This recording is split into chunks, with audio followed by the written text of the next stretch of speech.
है दोस्तों, सिहब अफ्सर साहब मंच पे कुछ बोलने जा रहे। देखिए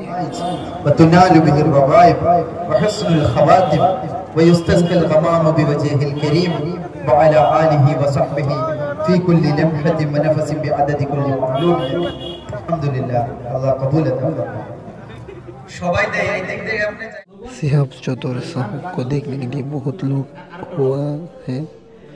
तो उसके बाद फिर से सिहब चौधर साहब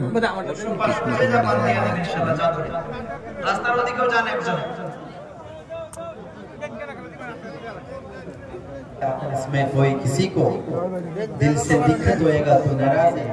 हाफिज कुरान बनाने के लिए वीडियो फोटो सब बनाओ, लेकिन ये याद में चाहिए मेहनत है ये कमेटी वालों का, बहुत दिन का मेहनत है।